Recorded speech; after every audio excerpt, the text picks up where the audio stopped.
Hello, I'm Barbara Lee Diamonstein for Inside Fashion. Today we'll be talking to the celebrated fashion designer Shamask. Shamask draws on forms from the art and architecture of many cultures to create clothes that are both classic and the epitome of high fashion. Through his very carefully composed shapes and uncluttered detail, he makes fashion a fine design art. A very warm welcome to you, Shamask. How would you describe your work? My work is based on recent concept of beauty. It has to do with elimination rather than applied decoration. Decoration is something that hides the structure. That's something that stylists would use as a tool to camouflage mistakes, problems, and anything like this. When you reduce and eliminate, all you have left is cut and proportion, and of course the seams are then conspicuous, which become the decorative part of clothes. Why don't we take a moment and explain to us what the logic and reasoning is of this applied seam? Well, the lower seam forms a triangle, and which you can't see here, and then goes into a pocket. So it both is the construction of the garment, also it's decorative, as I'm pointing out, the seaming. If you have to pretend that the seams shouldn't be there, or if you have to say, well, this dart is ugly and please don't look at it, then I think we have failed in a certain way to create something that's totally beautiful. To me, if they are there, they better be placed in a place that is exciting, and in a place that makes it decorative, and in a place that makes it interesting in relation to proportion, in relation to cut. You spent most of your childhood in Amsterdam before you moved to Australia at the age of about 15. Why Australia in the mid-1960s? My parents went there, so they wanted to go to somewhere that away from Europe, and I wanted to go to a place like Australia. What did you do with yourself in those early days in Australia? Did you know early on that you wanted to be a designer? Well, since I was a child, I always designed and drew and painted. What was your first job? The circumstances were such that I had to start working immediately. And my first job, because I did not speak English, was pushing a trolley, in an department store. But in the back of my mind, of course, I was a designer and an artist, and I was doing display, and that was the closest form to art that I could get to at that time. Window display, do you mean? Yeah. In England, after I left Australia, a friend of mine was doing fashion illustrations in London, making a lot of money. I thought it was a great idea. So I had never done this, and I took some paper and pencil, and I put some drawings together and got a job at the Observer and the Times doing fashion illustration. The London Observer and the London Times? How'd you get a job like that? Somehow I managed to convey the essence that fashion drawings were supposed to have, or to describe the garment that I was illustrating. So I was fortunate. It's not that much difference actually between designing a window to designing a chair to designing a concert to a symphony to designing a garment. Do you really believe that? Yeah. I think the rules are the same. I think the rules of architecture and the rules of painting and the rules of music is the same. That's why when people say, well, you've only been designing clothes for 4 years, it's really been now over 20 years that I've been designing. But did you set out to London and that higher horizon with the intent of becoming a fashion designer? No, because I was never really interested in fashion or trends. What was your intent then? To be a painter, which I did do for a while.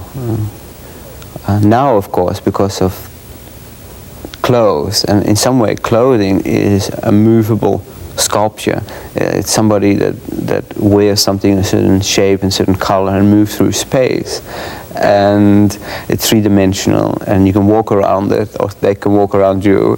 Why don't you tell us briefly how you finally wended your way to the United States? Well, actually, I had never really had any desire to come to the States, and the opportunity came about when a multimedia company that was sponsored by the Council of the Arts in Buffalo. The New York State Council on the Arts. It was the late 60s when I was there. And I was asked to be artist in residence for a multimedia company, which was mostly dance oriented. The people that were the head of the company was Christine Lawson, who came from the Martha Graham School, and her husband was Graham Smith, who was from the Royal Ballet in London, who was Australian. And I ended up doing something for the ballet, a ballet company in Australia, and so I kept in touch, and they kind of followed what I was doing, and I followed what they were doing, and it seemed that it was appropriate to go into theater, and because I believe very much in total design. Do you think your work would be different if you had some formal training and education? I probably would take less risk. I might question less because I would maybe know the answers, and by questioning, of course, it sets up a whole stream of thought-provoking possibilities. Because once you start questioning, it can lead you to all sort of end results that you might otherwise not have. Were the designs that you created mostly for dance? No, it was dance, film, acting, it was music. It was actually very much at the beginning of the Bob Wilson kind of movement, and that provided me with, of course, an insight how everything is a marriage when you present something. What's the marriage of fashion and the other arts that you create? Well, actually, it goes back to the very first fashion show that I did. And what happened was that it was a very small collection of 15 pieces, and it was done in my showroom. And if you have 15 pieces and 6 models, and you have everybody there, you better have people walk slow. Very slowly. So that it lasts longer. However, it works for me because it gives people the opportunity to see every seam, every detail. But where people become indeed sculptures, I like the thought of presenting them like a living mobile. And I choreographed it in such a way that it was exciting because nothing happened. You had to focus and you had to learn to think and learn to see, and therefore that was the purpose of the slow walking models, the rigid choreography, the like I said, mobile effect that I was creating. I wanted people to see the structure, to see the detailing. It sounds though like the very contrast to costume design. Of necessity, nothing can be subtle for a costume on the stage. How did you translate that experience to your current one? I think there are very many forms of theater, and in some way our life is theater in a subtle way. And what I mean by that, it's a ceremony, and clothes is a ceremony. Theater is considered dramatic, but when you look to the kabuki or the No theater in Japan, it is an exercise of subtleties. Of course, from the No theater, I learned a lot, and I'm sure Mr. Bob Wilson learned a lot. That may be almost the key to your own sense of fashion design, a kind of reductionism rather than embellishment. Is that a fair description? Absolutely, yeah. I remember you were once telling me that you were raised to believe that nothing was possible. And here you are, a triumph of optimism and success. Whatever sustained you in this young life of yours to dare to try? I think Holland, like any European country, has an obligation to history. And history, of course, can be very intimidating.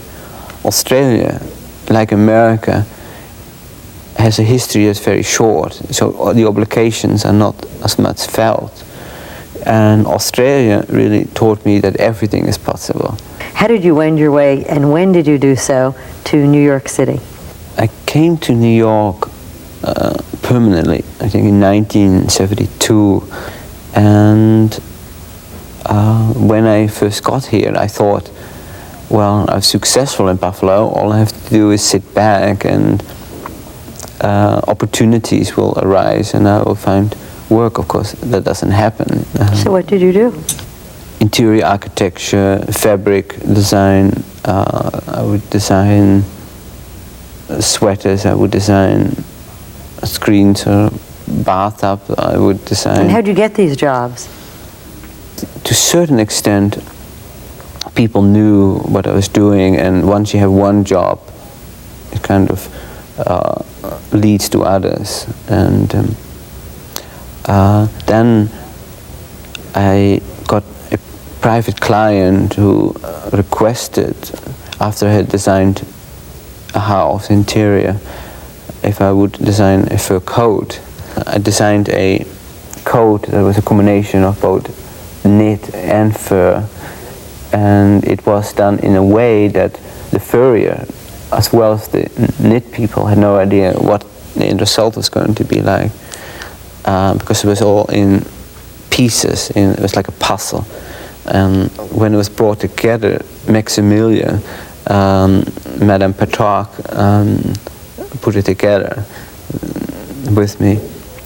So that was my first involvement in clothes. And I realized again that fashion could be an important form of design that not necessarily have anything to do with trends or fads like other mediums.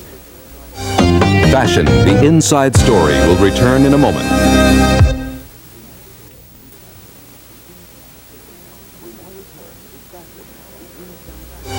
We now return to Fashion, the inside story.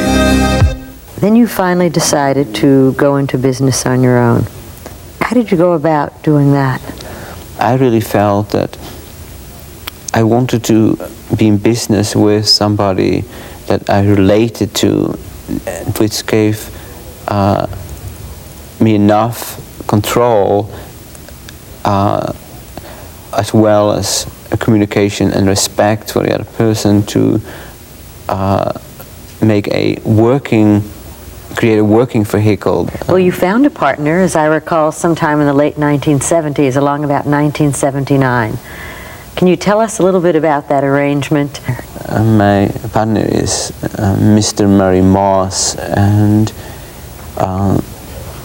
we are involved in every aspect of the company. Of course, he's as involved in design as I'm involved in the business part of the company. You made reference before to your interest in Japanese design, and we talked about the minimalist, non-embellished approach that you have to your work. I've often wondered if the kimono was a particular source of inspiration to you. I think it's probably a source of inspiration to most people that are interested in design, architecture, art, because it was unique as it is a one-size-fits-all garment. and it is an absolute perfect design as far as that it fits everybody, and it allows flexibility for height and different sizes. Do you think this country produces stylists or designers? I think with exception, probably stylist. Mr. Klein, Calvin Klein, is brilliant at it, and I admire him for it. I think that's obviously it's a area that's very large. I think it's the biggest part of our industry, and I can see why one would. I think he's exceptional because he is very good at it, but I can see why that area is more attractive to people than designing, because it's much harder to design. Who would you call a designer? Yourself excluded, of course. In America, I'm sure there are a lot of people that are designers that probably never been exposed or accepted, or are doing it without getting recognition or finding the needs or the funds. But among those that we know, or at least that we can identify, who would you classify as a designer? I really, in the United States, I find it very, very hard to think of anybody. And on an international level? Well, I think certainly, like I said, Issey Miyake, Gianfranco Ferré,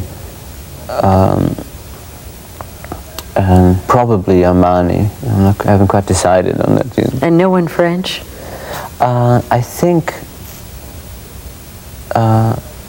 Yves Saint Laurent, of course. Now, is he a designer or a stylist? I think he's probably both. I think he probably made a great marriage between those two elements. You've managed to create a very unusual design technique.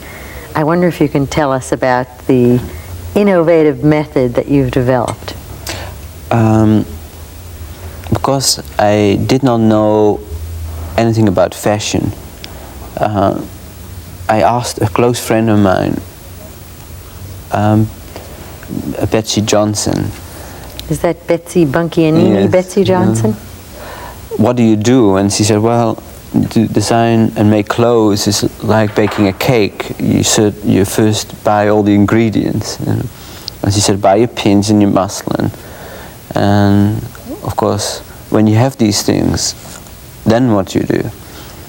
I had absolutely no idea. So I tried to use the means that I had from the past, which was that I knew how to do a blueprint and I knew how to do drawings on scale. So in frustration, I used my drawing method that I used for architecture to draw for clothes. I would do life-size, actual-size blueprints, which was very rigid. When you work in the real fabric or muslin, you have to become totally spontaneous and allow the fabric and allow the muslin to dictate to you what it wants to do. Because anything you might do on the flat or a drawing not necessarily works in the fabric. Can you tell us something about this spiral seam, which you seem to have invented and that you use on so many of your designs? Is there a spiral seam, by the way, on the dress that I'm wearing? No. It was based on the peel of orange or lemon, if you will. And what happened was that I wanted to design a coat that at first glance was a basic, ordinary shape that was pleasing and flattering. However, I wanted to indicate and place the seams in a way that they fall around the body in a beautiful manner and that they became decorative. It is a different way of of creating structure. It's a different way of seeing truth, and of course it's unexpected, which is and anything unexpected creates emotions. The design of clothing for you is, I guess, a vehicle to do many other things. In fact, you've said that you only spend 5% of your time designing. Could you tell us what you do the other 95% of the time? I have a very small company, and when you have very few people involved in the company, you end up doing a lot of things yourself. The marketing, the advertising, the promoting, the production. Production, for instance, takes a long time. After a garment is finished, we start from scratch. One of the things I imagine you don't spend a great deal of time on is the selection of colors. You only use a few, and I wonder why you've decided to do that and what colors they are. Red, black, white, navy. All I really need in order to bring the garment to completion is have a fabric that is basic and that has a color that is flattering, and I think you can find it in primary colors. Sometimes I would like to use other colors, but I think the design would have to probably change in order to balance that. Did you ever expect your work to receive the kind of attention that it has?